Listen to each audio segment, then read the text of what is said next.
صدقہ فطر کس نے دینا ہے؟ ہر کسی کے اوپر صدقہ فطر واجب نہیں ہوتا۔ صدقہ فطر اسی بندے پر واجب ہے جس کے اوپر زکوٰۃ فرض ہے۔ جس نے زکوٰۃ دینی ہے اسی نے صدقہ فطر دینا ہے۔ پھر ایک بات، اب زکوٰۃ کس پر واجب ہے؟ وہ جو نصاب شریعت نے بیان کیے ہیں ان کو اگر آسان لفظوں میں بیان کریں تو وہ یہ ہے کہ مفتی اعظم پاکستان حضرت مولانا مفتی منیب الرحمن صاحب دامت برکاتہم العالیہ کراچی سے، انہوں نے جو اس رمضان المبارک میں زکوٰۃ کا نصاب بیان کیا ہے وہ ہے 37,000 سے کچھ اوپر پیسے ہیں، 37,500 کے قریب۔ انہوں نے یہ سارا کچھ حساب کتاب لگانے کے بعد چاندی کا، سونے کا ریٹ اور ساری چیزیں اس کے بعد یہ نکالا۔ اب جس کے پاس اپنی ضروریات زندگی کے علاوہ ضروریات زندگی ایک سائڈ پر کریں،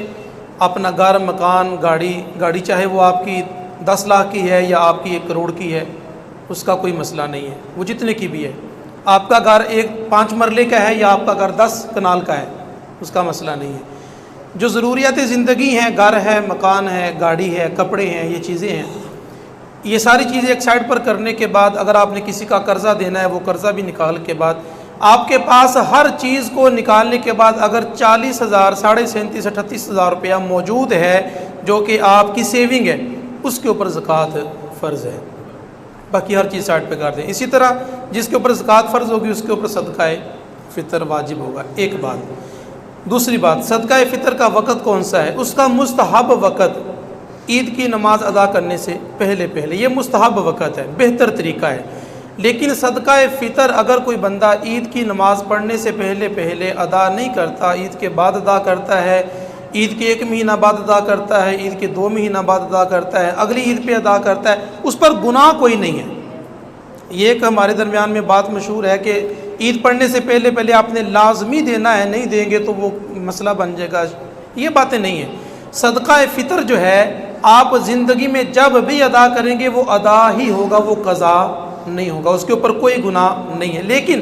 بہترین وقت یہ ہے کہ آپ نماز عید ادا کرنے سے پہلے آج دے دیں، کل دے دیں، رمضان شریف میں دے دیں، عید کے دن دے دیں۔ کیوں عید ادا کرنے سے پہلے بہتر کیوں ہے؟ وہ اس لیے ہے کہ ضرورت مندوں کو وہ چیز، پیسے جو بھی آپ دینا چاہتے ہیں وہ مل جائے، غرباء کو جو ضرورت مند ہیں ان کو وہ چیز ملے، اور وہ عید کی خوشیوں میں مزید بہتری کے ساتھ وہ شامل ہو سکیں، یہ اس کا مستحب اس لیے ہے۔ دوسری بات، صدقہ فطر کے حوالے سے رقم اس کو میں نے پچھلے جمعۃ المبارک میں بھی آپ کو عرض کی تھی، کم از کم 120 روپے ایک بندے نے اپنے حساب سے دینے ہیں۔ اب اچھا اس کی حکمت کیا ہے؟ صدقہ فطر کی ادا کیوں کرنا ہے؟ زکوٰۃ کی حکمت بتا دی کہ تمہارا مال پاک ہوگا، فرض ادا ہوگا، تمہارے دل سے مال کی محبت کم ہوگی، یہ ساری حکمتیں ہیں۔ تو صدقہ فطر کی حکمت کیا ہے؟ احادیث مبارکہ کے اندر فرمایا صدقہ فطر کی حکمت یہ ہے کہ رمضان المبارک میں روزے جب بندہ رکھتا ہے تو بعض دفعہ اس سے کوئی کمیاں کوتاہیاں ہو جاتی ہیں، کوئی سستی ہو جاتی ہے، کچھ معاملات ایسے ہو جاتے ہیں، روزے رکھتا رہا لیکن ساتھ میں کمیاں کوتاہیاں ہوتی رہی، تو فرمایا صدقہ فطر جو ہے یہ رمضان المبارک کے اندر ہونے والی کمیوں، کوتاہیوں، سستیوں کو معاف کروا دیتا ہے، یہ اس کی حکمت ہے۔ ٹھیک ہے جی۔ دوسری روایت یہ ہے کہ جب تک صدقہ فطر آپ ادا نہیں کرتے آپ کے روزے جو ہیں وہ زمین اور آسمان کے درمیان معلق رہتے ہیں، لٹکے رہتے ہیں، جب صدقہ فطر ادا ہو جاتا ہے تو وہ اللہ کی بارگاہ میں پہنچ جاتے ہیں۔ یہ اس کی 1-2 حکمتیں جو احادیث کے اندر بیان کی، یہ صدقہ فطر کے متعلق چیزیں تھیں۔ دوسری چیز، اللہ کے نبی علیہ الصلوۃ والسلام کی حدیث مبارکہ، حضور علیہ الصلوۃ والسلام نے 3 لوگوں کی طرف اشارہ کیا اور فرمایا کہ تباہ و برباد ہو جائیں وہ لوگ، ان کی وجہ بیان کی۔ ان میں ایک وجہ یہ بیان کی، ایک شخص یہ بیان کیا، فرمایا جس شخص نے زندگی میں ماہ رمضان کا مہینہ پایا، اللہ نے اس کو یہ سعادتیں عطا کیں، یہ اس پر کرم ہوا کہ اس نے زندگی میں رمضان کا مہینہ اس کو ملا، اور فرمایا رمضان کے مہینے میں اس نے اپنے اللہ کی عبادت کر کے اپنے اللہ کو راضی نہ کر سکا اور اپنے رب سے اپنی بخشش نہ کروا سکا، فرمایا وہ شخص تباہ و برباد ہو جائے، وہ ذلیل و خوار ہو جائے۔ مطلب کیا ہوا کہ اس سے بڑا بد نصیب کون ہوگا کہ جس کو رمضان ملے اور وہ بخشش نہ کروا سکے؟ اس سے بڑی بد نصیبی رمضان کے علاوہ بھی اللہ کی رحمت تو بہانہ ڈھونڈتی ہے انسان کو، مسلمان کو بخشنے کے لیے، تو رمضان میں تو اس کی رحمت اور زیادہ عام ہو جاتی ہے، کتنے گناہ اس میں اضافہ کر دیا جاتا ہے۔ تو یہ سارے کا سارا ایمان والوں کے لیے، مسلمانوں کے لیے۔ تو رمضان المبارک آج 28واں روزہ ہے، گزرنے والا ہے، کل ہو سکتا ہے آخری روزہ ہو جائے،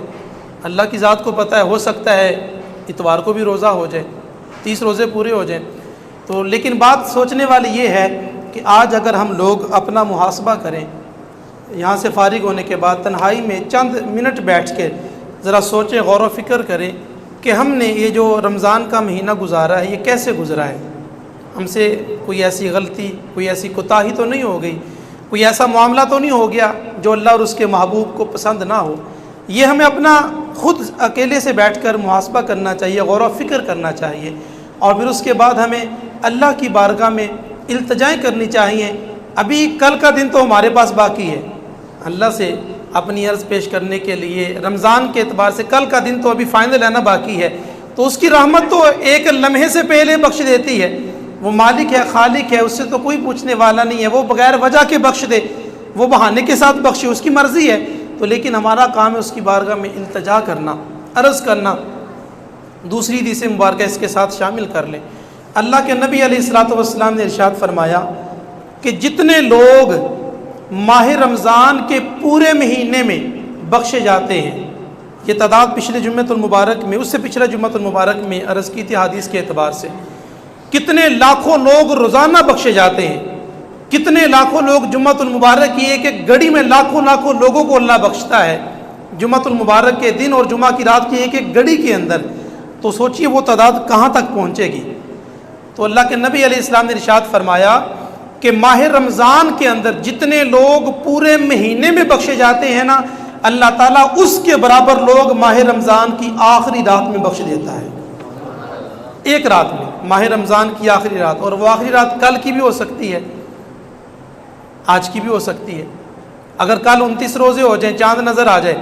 تو ماہ رمضان کی رات تو نہیں ہوگی نا، وہ تو شوال کی ہوگی جس کو ہم چاند رات کہتے ہیں، عید کی رات ہوگی۔ آج ماہ رمضان کی آخری رات ہو سکتی ہے، اور کل بھی ہو سکتی ہے۔ اگر 30 روزے ہو جائیں تو ہمیں اللہ کی بارگاہ میں اپنی عرض پیش کرنی ہے، اس سے معافی مانگنی ہے، کمیوں کوتاہیوں سے توبہ کرنی ہے، اور جس طرح ماہ رمضان میں ہمارا ذوق عبادت رہا، مسجدوں میں آنا جانا رہا، قرآن کی تلاوت کا شرف ملا، اسی طرح رمضان کے بعد بھی اللہ تعالیٰ ہمیں یہ توفیق بخشے کہ ہمارے یہ معاملات اسی طرح رہیں، اس سے بہتر طریقے میں رہیں، ہمیں نمازوں کی مستقل توفیق نصیب ہو جائے، ہمیں قرآن کی مستقل تلاوت نصیب ہو جائے، یہ سارے معاملات ہمارے اسی طرح چلتے رہیں، اور ہمیں ایمان کا نور نصیب ہو جائے۔